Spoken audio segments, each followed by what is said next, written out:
আচ্ছা দেখো তো লাইভে কি দেখা যাচ্ছে কিনা। স্টার্ট হয়েছে, দেখা যাচ্ছে।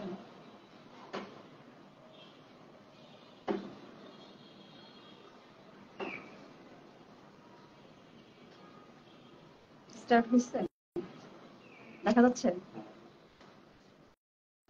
আসসালামু আলাইকুম, কেমন আছেন সবাই? আশা করি সবাই খুব ভালো আছেন। অবশ্য যে গরম, এই গরমের মধ্যে ভালো থাকলেও মানে একটু অস্থিরতাটা একটু বেশি, তাই না? তবে আমাদের এখানে গরম পড়লেও অনেক বাতাস, ছাদের উপরে খুব বাতাস। এখানে চলে আসলাম একটু আড্ডা দিতে, ভাবলাম আপনাদের সাথে একটু আড্ডা দিই।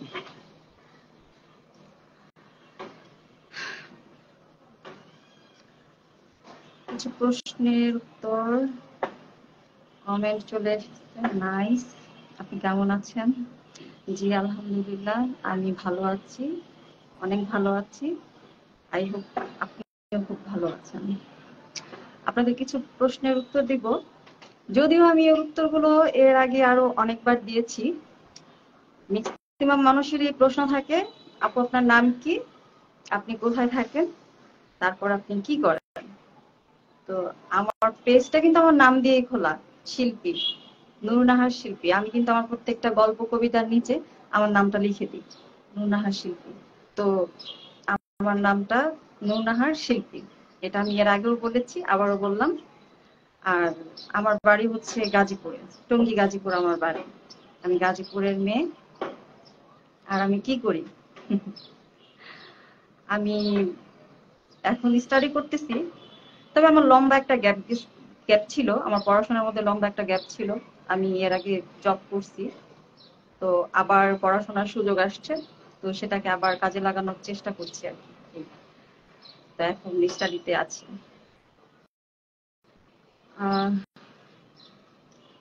অনেকেই প্রশ্ন করেন যে শিল্পী আপু আপনার লেখা কবিতাগুলো, সেগুলো কার? কবিতাগুলো সুন্দর, অনেক সুন্দর। তো আমি আসলে আমার পেজে যত গল্প কবিতা এই পর্যন্ত আপলোড করেছি, সেগুলো সবই আমার নিজের লেখা। আর হ্যাঁ, এগুলো আসলে আমি শখের বসে লিখি, আর কিছুই না। ছোটবেলা থেকেই আমার একটু লেখালেখির একটু শখ ছিল, যার কারণে আর কি আমি যখনই একটু সময় পাই তখনই একটু লিখি। লিখতে আসলে আমার ভালো লাগে, এটাই। আর আর মানে আমি অনেকেই বলেন যে আপনি তো দোয়া করি অনেক বড় কবি হন, এরকম টাইপের অনেক দোয়া করে। তো থ্যাংক ইউ তাদেরকে। কিন্তু আসলে যে অনেক বড় কবি হব এরকম চিন্তা ভাবনা নিয়ে লিখি না। আমার আসলে লিখতে ভাল লাগে, এর জন্য আমি লিখি। যখনই একটু সময় হয়, সুযোগ হয়, তখন লিখি। আর এখন যেহেতু পেজে আসি, তো আমার লেখাগুলো আমি চেষ্টা করি যে পেজে আপলোড করতে, যেন আমার সাথে সাথে আমার এই ভালো লাগার কথাগুলো যেন সবাই শুনতে পায়, দেখতে পায়, জানতে পায়। হয়তো অনেকের কাছে ভালো লাগতে পারে। তবে অনেকেই বলেন যে মানে বিরহ নিয়ে অনেকে লিখতে বলেন, কিন্তু আসলে বিরহ নিয়ে লিখতে গেলে মানে নিজের ভেতরটা কেমন যেন হয়ে যায়। তো এই কারণে আমি সবসময় সর্বদাই চেষ্টা করি যে একটু হাসি খুশি থাকার, বা একটু পজিটিভ কথা বলার, একটু পজিটিভ কবিতা লেখার। তো সেক্ষেত্রে মানে আমি নেগেটিভিটিটা একটু কমই তুলে ধরি। একেবারেই যে বলি না তা না, একেবারেই যে বলি না তা না, মাঝে মাঝে দু একটা গল্প কবিতার মধ্যে তো একটু ইমোশন ভাবটা চলেই আসে। তবে আমি সর্বদাই চেষ্টা করি যেন সুন্দর কবিতা, মানে পজিটিভ লেখা যায়, পজিটিভ, যা বললে পজিটিভ করা যায় ওইটাই আমি করার চেষ্টা করি। কমেন্ট আসছে নাজমুল সরকার, মার্শাল্লাহ, শুক্রিয়া ভাইয়া। নাজমুল সরকার, আপনি অনেক সুন্দর, ধন্যবাদ ভাইয়া, অনেক অনেক অনেক ধন্যবাদ। আসলে আপনারা সবসময় সর্বদাই আমার পেজে কমেন্ট করেন, আমি নাম বলে শেষ করতে পারবো না। গত 2 দিনে একটা ভাইয়া আমার পেজে প্রায় 300-র উপরে কমেন্ট করছে। উনি আমার ম্যাক্সিমাম পোস্ট গুলোর মধ্যে যে যে কমেন্ট করছে, মানে ওনাকে আসলে ধন্যবাদ জানানোর ভাষা আমার জানা নেই। যে উনি ধৈর্য ধরে একদিনের মধ্যে 200-র উপরে কমেন্ট করা, এটা কিন্তু আসলে কি কি বলে ভাষায়, মানে আমি এই অনুভূতিটা ভাষায় প্রকাশ করতে পারছি না। ওনার নাম হচ্ছে রাসেল, এমডি রাসেল। রাসেল ভাইয়া, আপনাকে অসংখ্য ধন্যবাদ যে আপনি এত ধৈর্য সহকারে আমার পেজের মধ্যে এতগুলা কমেন্ট করছেন। অসংখ্য ধন্যবাদ আপনাকে। আমি সৌদি আরব থেকে আপনার লাইভে আসছি। থ্যাংক ইউ সো মাচ ভাইয়া, থ্যাংক ইউ, অনেক ধন্যবাদ। হ্যাঁ, এভাবে সবসময় পাশে থাকবেন। আপনারা পাশে আছেন, আপনারা এত সুন্দর সুন্দর কমেন্ট করেন, এর জন্য তো আমার ভেতরে ভালো লাগাটা আরো বেশি আসে। আপনাদের জন্য আরো আমার গল্প কবিতা লিখতে ইচ্ছা করে। আহ, আমাকে আমাকে কিছু কমেন্ট করা হয়েছে, অনেকদিন যাবত দেখছি কমেন্ট আমার কাছে আসে। তো আমি সেই কমেন্টের রিপ্লাই গুলো আসলে কারো নাম উল্লেখ করে আমি কখনো কমেন্টের রিপ্লাই দিই নাই পর্যন্ত। কারণ আমার কাছে ওইটা কেমন যেন লাগে, মানে কারো নামটাকে এভাবে প্রকাশ করে কমেন্টের রিপ্লাই দেওয়াটা আমার কাছে ভালো লাগে না, যার কারণে আমি ওইভাবে কমেন্টের রিপ্লাই গুলা দিইও না কখনো। হুম। একজন আমাকে প্রায় সময় কমেন্ট করে যে আপনি অনেক সুন্দর, আপনাকে আপনাকে জীবন সঙ্গী হিসেবে যে পাবে তার জীবনটা ধন্য হবে। আমি তার নামটা বলতে চাচ্ছি না। সে আমাকে এই কমেন্টটা অনেকবারই করছে। তো আমি তাকে বলছিলাম যে সৌন্দর্য দিয়ে কখনো কারো বিচার করতে নেই। তো তারপরে উনি বারবারই আমার প্রত্যেকটা পোস্টের মধ্যে উনি এই একই কমেন্ট করে গেছেন একটানা, যে আমাকে যে পাবে তার জীবনটা ধন্য হবে। তো আসলে এখানে কথা হচ্ছে কি, সৌন্দর্য দিয়ে আসলে কারো বিচার করতে নেই, কারণ সৌন্দর্য মানুষের আজ আছে তো কাল নেই, সৌন্দর্য চিরদিন থাকে না মানুষের। একটা মানুষকে বিচার করতে হয় তার ব্যবহার দিয়ে, তার চলাফেরা, তার চরিত্র, তার গুণ দিয়ে। একটা মানুষ দেখতে খুব সুন্দর, তার গায়ের রং খুব ফর্সা, তার মানে এই না যে সে খুব ভালো মানুষ। হুম, সে খুব ভালো মানুষ। তো একটা মানুষ যে দেখতে একটু শ্যামবর্ণের হলে বা কালো হলে সে ভালো না, এটাও কিন্তু ঠিক না। একটা মানুষের একটা মানুষের সৌন্দর্য ফুটে ওঠেই তখন যে সে সব দিক থেকেই সুন্দর হয়। সুন্দর কি, গায়ের চামড়া সুন্দর হলে সেই মানুষটা সুন্দর? আপনার কাছে কি তাই মনে হচ্ছে? বা আহ, একটা মানুষ দেখতে খুব উঁচা লম্বা স্বাস্থ্য চেহারার দিক থেকে সে ফিটনেস দিক থেকে খুব সুন্দর, ওটাই কি সুন্দর? আসলে কিন্তু না। সৌন্দর্য হচ্ছে যে একটা মানুষের চরিত্র কেমন, একটা মানুষের ব্যবহার কেমন, সে মানুষের সাথে কিভাবে বিহেভ করছে, সে মানুষের সাথে কিভাবে মিশছে। হ্যাঁ, সে মানুষের সাথে কতটা মানে সরলতার সাথে একটা মানুষের সাথে সে মিশতে পারতেছে, মানুষকে সে আপন ভাবতে পারতেছে। এটাই হচ্ছে মানুষের চরিত্র। আর একটা মানুষকে বিচার করতে হলে কিন্তু তার গুণ দিয়ে বিচার করতে হয়, সৌন্দর্য দিয়ে না। সৌন্দর্য দিয়ে কখনো একটা সংসার জীবনেও কখনো সুখী হওয়া যায় না। অনেকেই ভাবে যে সুন্দর মেয়েদের বিয়ে করতে পারলে বুঝি সংসার খুব সুখের হবে। আসলে কিন্তু এমনটা না। একটা সুন্দর মনের মানুষকে বিয়ে করতে পারলে জীবন সুন্দর, তার জীবনটা সাকসেস। তবে আমাদের সমাজে বেশিরভাগ মানুষই কি করে, সৌন্দর্যের পেছনে ছুটে বেড়ায়। শুধু ছেলেরা না, মেয়েরাও কিন্তু দেখবেন, মেয়েরা অনেক মেয়েরাই আছে টাকার পেছনে ছুটে বেড়ায়, অনেক ছেলেরাই আছে সৌন্দর্যের পেছনে ছুটে বেড়ায়। আসলে এটা আমি আমার মত থেকে বলবো যে এটা একদমই ঠিক না। এটা কখনোই কারোর জন্যই করা উচিত না। সুন্দর অসুন্দর আসলে সুন্দর অসুন্দর বলতে কিছুই নেই, সব সুন্দর। আল্লাহর সৃষ্টি। কালো মানুষটাও আল্লাহর সৃষ্টি, সুন্দর মানুষটাও আল্লাহর সৃষ্টি। আল্লাহর সৃষ্টি কখনোই অসুন্দর হতে পারে না। আল্লাহর সৃষ্টি সবই সুন্দর। শুধু অসুন্দর যদি কিছু হয়ে থাকে তো সেটা মানুষের চিন্তা ভাবনা। মানুষের মনটাও কিন্তু অসুন্দর হয় না। আল্লাহ কিন্তু মানুষের মনের মধ্যে অনেক সৌন্দর্য দান করছে। চিন্তা ভাবনায় মানুষের ভেতরে কিছুটা অসৌন্দর্য চিন্তা ভাবনার মধ্যে আসে। ওইটুকু যদি আমরা বাদ দিই তাহলে কিন্তু আমরা কিন্তু দেখতে পাবো যে আসলে পৃথিবীর সবকিছুই সুন্দর। আল্লাহর সৃষ্টি অনেক সুন্দর। কিছুদিন আগে আমরা একটু রেল লাইনের ওইদিকে বেড়াতে গেছিলাম, তখন ওইখানে দুইটা মেয়ে বান্ধবী হরা ছিল, গল্প করতেছে যে কি যেন বললো মেয়েটা, ও পৃথিবী বড়ই স্বার্থপর, পৃথিবী বড়ই স্বার্থপর। তখন ওর এই কথাটা শুনে আমি ওকে রিপ্লাই না দিয়ে পারলাম না। ওকে বললাম যে পৃথিবী স্বার্থপর কেন, পৃথিবী কি করছে? তখন ও বলতেছে যে এই পৃথিবীতে কারোর আপন ভাবতে নাই, যারে বেশি ভালোবাসি সেই আহ ক্ষতি করার চেষ্টা করে বা সেই আঘাত করার চেষ্টা করে। তো তখন তাকে বললাম যে এই যে এখন কথাটা লাইনে আসছেন, মানুষকে ভালোবাসতে সেই মানুষটা প্রতারণা করার চেষ্টা করে বা কষ্ট দেওয়ার চেষ্টা করে, তা এখন কি এই মানুষটার জন্য কি পৃথিবী খারাপ? পৃথিবী তো খারাপ হতে পারে না। পৃথিবীটা তো আল্লাহর সৃষ্টি, তাই না? এটা অবশ্যই অনেক সুন্দর। হ্যাঁ, সৃষ্টি কখনোই খারাপ না, সমস্ত সৃষ্টি অনেক সুন্দর। কিন্তু সেইখানে কিছু কিছু মানুষ আছে, সে মানুষগুলোকে আমরা চিনতে ভুল করি, বুঝতে ভুল করি, জানতে ভুল করি, যার কারণে আমাদের কাছে মনে হয় যে না, সে আমার সাথে খারাপ আচরণটা করছে। কিন্তু এখানে কিন্তু ওই মানুষটারও দোষ নেই, কারণ ওই মানুষটার যে নেচার, তার যে সংস্কার, সে কিন্তু সেটাই করছে। কিন্তু আপনি চিনতে ভুল করছেন, আপনি বুঝতে ভুল করছেন। মানুষের সাথে মিশতে হলে তাকে বুঝে শুনে তারপর মানুষের সাথে মিশুন। হ্যাঁ, আমাদের জীবন চলার পথে অনেক সময় এমন অনেক মানুষের সাথে পরিচয় হয়, জানাশোনা হয় যে আমরা আহ খুব ভালো করে তাদেরকে বুঝতে পারি না, কিন্তু নিজের অজান্তে, মনের অজান্তে তাদের সাথে অনেক বেশি মিশে যাই। মিশে যাওয়ার পরে দেখা যায় যে সেই মানুষগুলো হয়তো আমাদেরকে আসলে আমরা তাদেরকে যেভাবে ভালোবাসি বা সাপোর্ট করি, তারা সেভাবে করতে পারে না। এর জন্য যে সেই মানুষটা খারাপ, আসলে কিন্তু তা না। এটা যে যেমন, সে কিন্তু তার ব্যবহার বা তার ক্যারেক্টারটাকে ওইভাবেই প্রেজেন্ট করবে, এটাই স্বাভাবিক। সবাই কিন্তু দেখা যাবে যে সবাই সবার জায়গা থেকে ঠিক আছে, ভুল কিন্তু কেউ না। ভুল হচ্ছে যে আমাদের বোঝা, আমাদের চিন্তা ভাবনা। তো আসলে কথা হচ্ছে যে মানুষকে দেখে কখনো বোঝা যায় না, মানুষের সাথে চলাফেরা করেও অনেক সময় বোঝা যায় না কে কেমন। তবে সবসময় একটা কথাই বলবো, যে যে যে যে মানুষ যেমনই হোক না কেন, তাতে কি আসে যায়, আমি নিজে কেমন, সেটা হচ্ছে বড় কথা। আমি আমি নিজে কাকে কতটুকু দিতে পারলাম, কার সাথে কেমন বিহেভ করতে পারলাম, এটাই হচ্ছে সবচেয়ে, মানে আমার দৃষ্টি থেকে আর কি, এটাই এটাই করা উচিত প্রত্যেকটা মানুষের।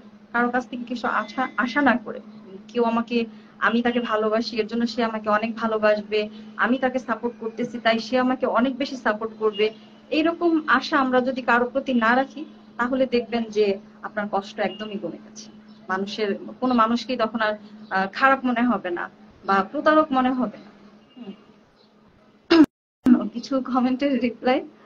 হ্যাঁ, ভাইয়া লিখেছেন রাইট। থ্যাংক ইউ ভাইয়া। কি খবর আপু? হ্যাঁ, এই তো ভালো, আলহামদুলিল্লাহ আমি ভালো আছি। আমি সবসময় ভালো থাকি, কারণ আপনারা তো সবসময় দেখলে আমাকে হাসি মুখেই দেখেন। হ্যাঁ, আমি ভালো আছি। আলহামদুলিল্লাহ ভালো আছি। আপনি তো অনেক সুন্দর। Thank you, thank you. একজন কমেন্ট করেছেন, আসলে এত সুন্দর সুন্দর কমেন্ট পড়তেও আমার লজ্জা লাগে। একজনে লিখেছেন আপনার হাসি খুব সুন্দর। আমি তো দেখি না।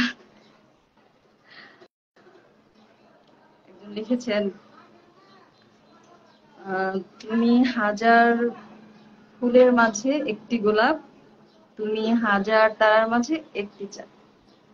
থ্যাংক ইউ আপু। আমি আসলে আপনি সবসময় আমাকে অনেক সুন্দর সুন্দর করে কমেন্ট করেন। আপনার কি আসলে কি বলবো, অনেক অনেক ধন্যবাদ আমাকে এত সুন্দর করে কমেন্ট করার জন্য, ফুলের সাথে তুলনা করার জন্য।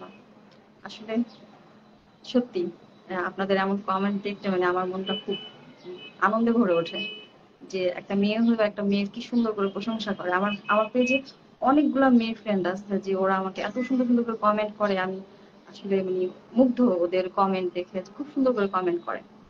অনেকগুলা মেয়ে আছে। এমনিতে তো সচরাচর দেখা যায় মেয়েদের পেজগুলোতে ছেলেদের কমেন্ট থাকে অনেক বেশি। তো আমি অবশ্যই এই দিক থেকে অনেক লাকি যে আমাকে ছেলেদের পাশাপাশি মেয়েরাও অনেক সাপোর্ট করে, আমার কবিতার প্রশংসা করে, মেয়েরাও অনেক সুন্দর সুন্দর করে কমেন্ট করে। এগুলো আসলে খুবই ভালো লাগে, দেখতে ভালো লাগে। আপনাকে দেখতে সব সময় কি অনেক সুন্দর লাগে। Thank you.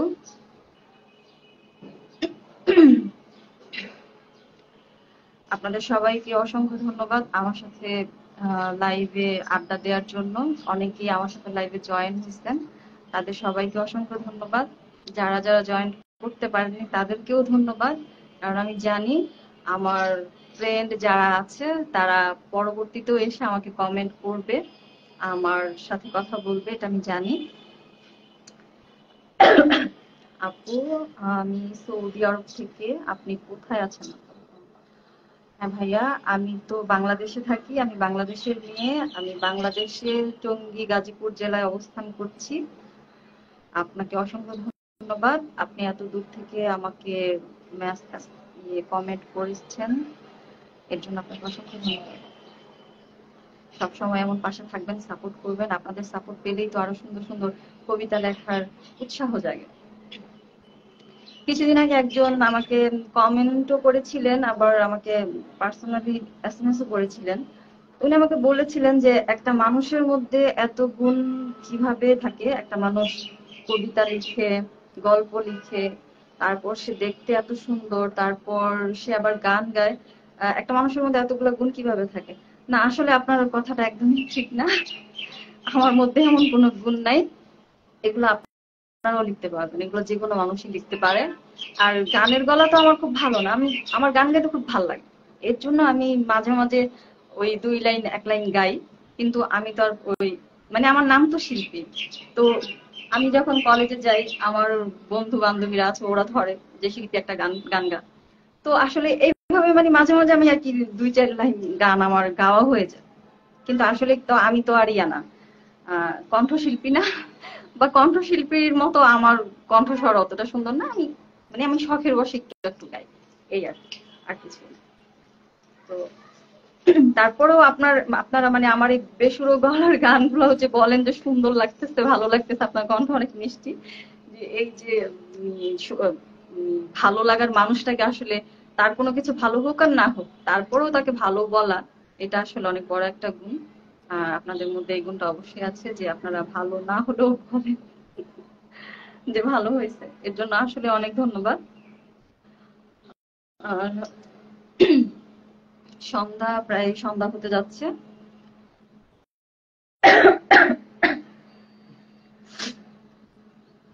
আসলে প্রচন্ড গরম। লাইভে আসলে আসি না কেন জানেন? লাইভে আসলে দেখতে পচা লাগে। আসলে ফিল্টারে তো অনেক সুন্দর লাগে, দেখতে খুব ভালো লাগে। আর লাইভে আসলে তো একবারে রিয়েল ক্যামেরায় কেমন যেন মানে বাস্তবে দেখতে যেমন মনে হয়, যে লাইভে আসলে তার চেয়েও পচা লাগে। যাই হোক, আল্লাহ আমাকে যতটুকু দিছে, যা বানাইছে, যেভাবে বানাইছে, শুক্রিয়া। কারণ আমি জানি আমাকে দেখতে পচা লাগলেও আপনারা আমাকে সাপোর্ট করবেন, আপনারা আমার পাশে থাকবেন, আপনারা আমাকে বলবেন যে না শিল্পী আপু আপনাকে অনেক সুন্দর লাগতেছে। আপনাদের প্রতি আমার সেই বিশ্বাস আছে। তো আসলে আরো অনেক প্রশ্ন আছে, আরো অনেক কমেন্টের রিপ্লাই দেওয়ার মতো আছে, কিন্তু এখন সময় অনেক কম। এখন চলে যাব, আবার একদিন আসবো, আবার একদিন এসে আপনাদের আরো অনেক প্রশ্নের উত্তর দিব। আপনারা সরাসরি আমাকে যে প্রশ্নগুলো করেন সেগুলোর উত্তর দিব, পাশাপাশি কিছু কমেন্ট জমা থাকে সেগুলোর উত্তর দিব। এক ভাইয়া কমেন্ট করেছেন আপু খাওয়া দাওয়া হয়েছে। হ্যাঁ ভাইয়া, খাওয়া দাওয়া তো অনেক আগে হয়েছে, দুপুরে। আজকে শুক্রবার, প্রায় বিয়ে বাড়ির দাওয়াতের মতোই আমরা খেয়েছি। মা আজকে পোলাও, রোস্ট, বিয়ে বাড়িতে যা যা হয় রান্না, ওইরকমই রান্না করছে। শুক্রবারটা আসলে খুব স্পেশাল হয়। আর আমার মায়ের হাতের রান্না তো খুব, প্রত্যেকটা মায়ের হাতের রান্নাই অনেক অপূর্ব হয়। আমার মায়ের রান্না যদি কখনো আপনাদেরকে খাওয়াইতে পারতাম তাহলে বুঝাইতে পারতাম যে আমার মা কত ভালো রান্না করে। আপু আসসালামু আলাইকুম, চট্টগ্রাম থেকে বলছি। ওয়ালাইকুম আসসালাম মঈনুদ্দিন। ওয়ালাইকুম আসসালাম মঈনুদ্দিন। আমি আপনি সবসময়, হ্যাঁ আপনি সবসময় আমার পেজে কমেন্ট করেন, ধন্যবাদ ভাইয়া। আপনার বাড়ি চট্টগ্রাম, হ্যাঁ থ্যাংক ইউ। চট্টগ্রামের মানুষ খুব ভালো। আরেকজন জাহিদ, আসসালামু আলাইকুম আপু, কেমন আছেন? জি ভাইয়া, আলহামদুলিল্লাহ আমি ভালো আছি। আর ঠিক আছে, তো আরেকদিন আসবো লাইভে, আপনাদের সাথে আরো অনেক সময় নিয়ে আড্ডা দিব, কথা বলবো। আজকে তাহলে এই পর্যন্তই। সবাই ভালো থাকবেন। আর কমেন্ট আমরা যখন আহ